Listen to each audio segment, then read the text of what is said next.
después de meses, la Corte Suprema de Justicia, la Sala Plena de la Corte Suprema de Justicia, eligió a la fiscal general de la Nación, a la señora Luz Adriana Camargo Garzón, como la nueva jefa del ente acusador, después de varias polémicas, de una movilización social que exigió el nombramiento oportuno, de la renuncia minutos antes de la ternada Amelia Pérez, y etcétera, etcétera, pues digamos, a propósito, ¿no?, de lo que fue la gestión del señor Francisco Barbosa en los últimos 4 años. Para hablar sobre este tema, hemos invitado a una gran invitada, Marguito. Ella se llama Jessica Hoyos, es abogada y es la presidenta del colectivo José Alvear Restrepo, el colectivo de abogados, uno de los colectivos más importantes en la defensa de los derechos humanos, y la queremos saludar. Querida Jessica, muy buenas medias tardes, bienvenida a La Bolche Radio. ¿Cómo te encuentras, compañera? Hola, muy buenas tardes. ¿Cómo vamos ya en este mediodía? Muy bien, muchas gracias. Gracias por invitarme a este importante espacio. Vale, compañera. Bueno, no, en esencia la pregunta inicial es, bueno, ¿cuál es tu evaluación, no, de la elección después de meses de una gran discusión pública de la nueva fiscal general, Luz Adriana Camargo? ¿Cómo la viste? Pues mira, desde el colectivo de abogados de Restrepo, lo vimos, es que pues primero nos alegró muchísimo que por fin la Corte eligiera fiscal, pues se demoró muchísimo tiempo en elegir fiscal, sobre todo porque tuvo tiempo suficiente para estudiar las 3 hojas de vida que en su momento se le habían presentado.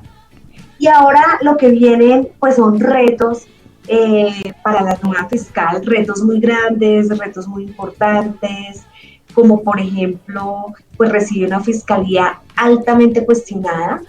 La señora Mancera ha sido cuestionada por diferentes denuncias de los medios de comunicación, incluso ante un medio de comunicación nacional. Ella le mintió al país, y pues esto es muy grave y como sociedad obviamente tenemos que rechazarlo.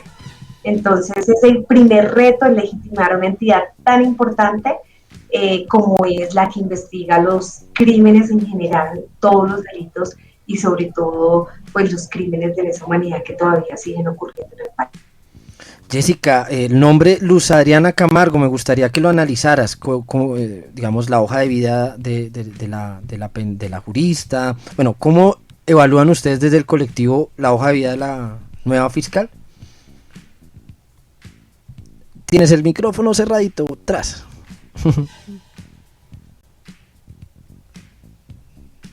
Ya. No me abrí. Todos a la expectativa. Mira, dale.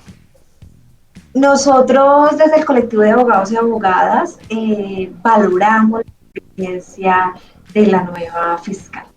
Es una mujer que tiene todas las capacidades para ejercer el cargo, que tiene experiencia porque ya había estado en la fiscalía, tiene experiencia incluso en investigación de macrocriminalidad, que es el gran reto que tiene la fiscalía actualmente en el país, y es cómo se investiga la macrocriminalidad, porque no podemos seguir detrás de el 1 a 1, sino hay que buscar formas de estructurar los diferentes grupos armados que siguen existiendo, entre ellos pues residuos de los paramilitares.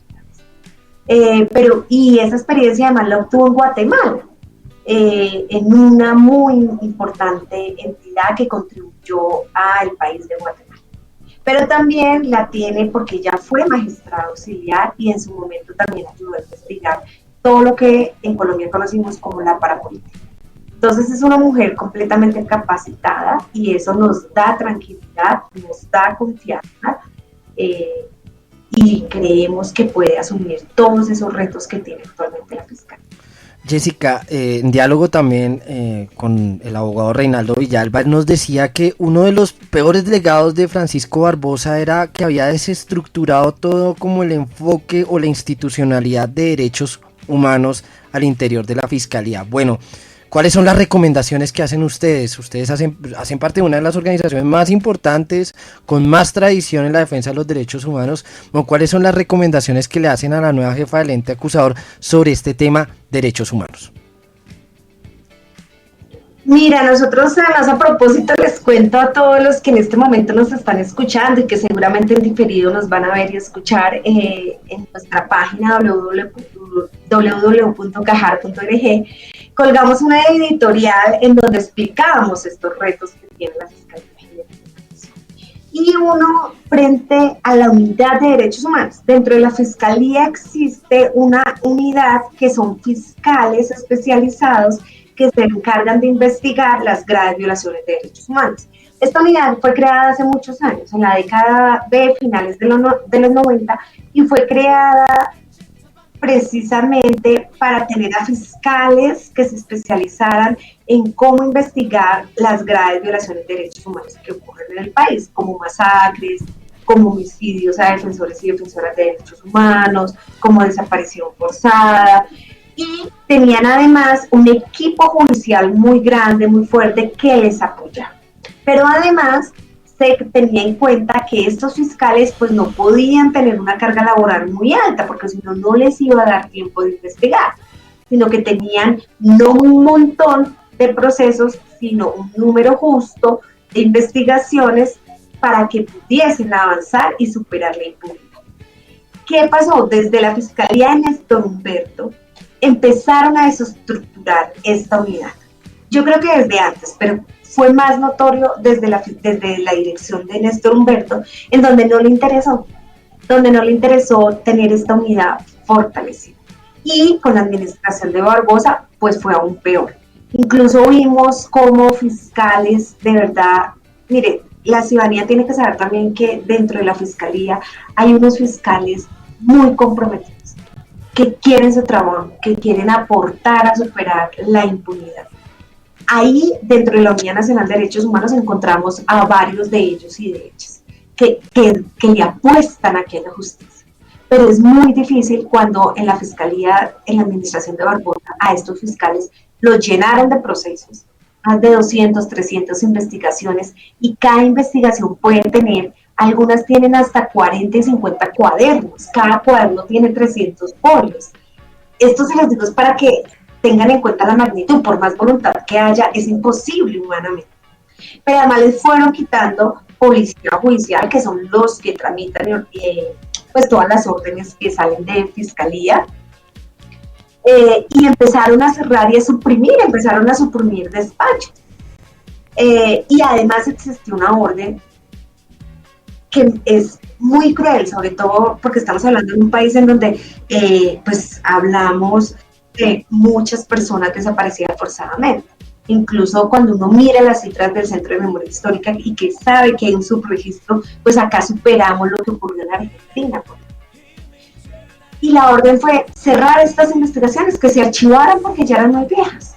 Esto incluso pone en riesgo al Estado colombiano, porque el Estado tiene unas obligaciones internacionales y es la obligación de investigar quién y cómo, quiénes cometieron la desaparición y cómo ocurrió la desaparición, pero además de buscar a los desaparecidos forzados.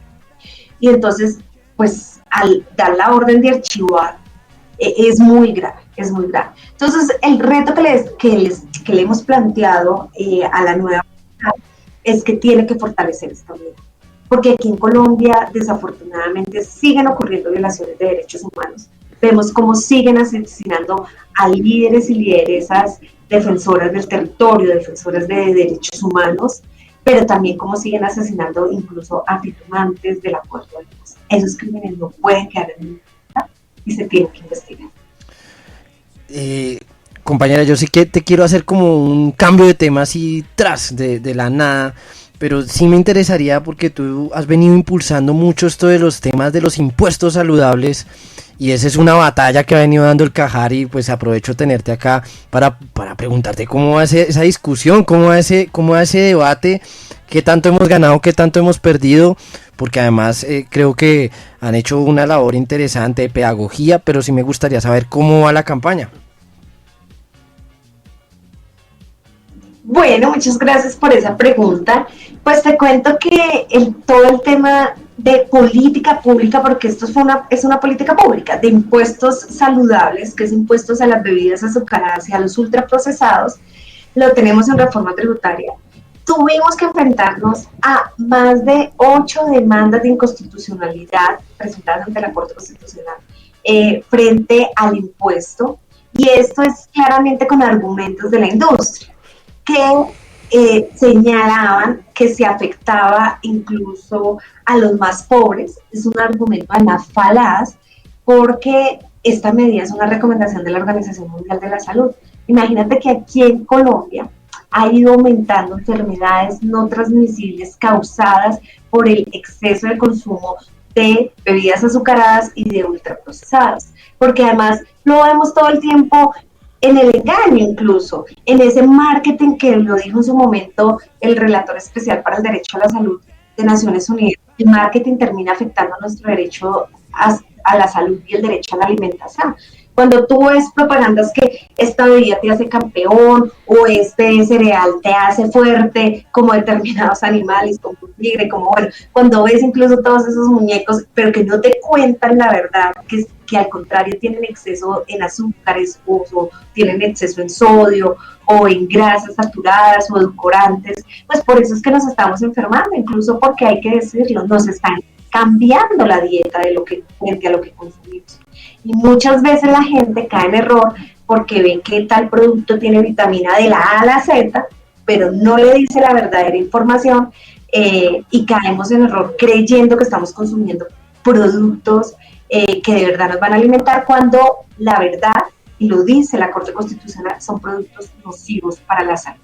Nocivos para la salud y además para el medio ambiente, porque en qué vienen empacados y cómo se producen estos productos. Entonces, por eso es que damos estas peleas en el país, para que los derechos siempre primen por encima de intereses. Bueno, y yo creo que finalmente sí te voy a hacer algo porque me corregiste al aire. Colectivo de abogados y abogadas. Y eres presidenta del Cajar. Me imagino que están hay cambios en el Cajar. Me gustaría cómo está el colectivo. ¿Cómo está el colectivo de abogados y abogadas? ¿Cómo te ha ido ahí al frente de pues una de las organizaciones más importantes en defensa de los derechos humanos? Pues mira, el colectivo de abogados y abogadas, no soy la primera presidenta, afortunadamente, sí. Sino desde hace muchísimos años la primera presidenta mujer fue Soraya Gutiérrez, una gran mujer defensora de derechos humanos a quien admiro profundamente y respeto. Y pues el colectivo de abogados y abogadas de Restrepo pues, sí ha tenido desde hace varios años varias apuestas. Una es todo el tema de respeto, de inclusión, de políticas de género, y otra también es incluso de nuevas generaciones. Entonces, por eso en la asamblea, que es como el órgano directivo, compartimos desde fundadores que todavía están con nosotros y nosotras, hasta estas nuevas generaciones, pues que le apostamos a la transformación del país en mejoras de cumplimiento de derechos humanos, de respeto y garantías frente a los derechos humanos. Bueno, compañera, muchas gracias por compartir estos minuticos con nosotros al aire en Bolche Radio. Pues estaremos muy atentos a todos los casos que maneja el colectivo en este impuestos saludables, todo lo que se nos viene, y ojalá que le vaya muy bien a la fiscal, porque le iría muy bien al país. Gracias, compañera Jessica. Oscar, pero antes de despedirme, yo quiero hacerles una invitación. Claro. Que es muy importante. Es que este lunes 18 de marzo a las 7:30 de la mañana estamos invitando a todos, a todas, a todes a que nos puedan acompañar en el Centro de Memoria de Bogotá, Centro de Memoria, Paz y Reconciliación de Bogotá, porque vamos a escuchar el fallo de la sentencia de la Corte Interamericana del caso precisamente Cajar contra el Estado colombiano, un caso que nos tocó llevar por las amenazas, estigmatización, utilización de inteligencia legal en contra de los integrantes del colectivo de abogados y abogadas. Entonces va a ser un fallo muy importante para los defensores y defensoras de derechos humanos del país, y queremos estar rodeada de la mayor cantidad de gente para escuchar este fallo, pues que además atraviesa obviamente dolores, atraviesa recuerdos muy fuertes y muy amargos, pero también mucha esperanza. Y es que aquí seguimos, a pesar de todo, seguimos con esperanza, con alegría, confiando en que sí podremos lograr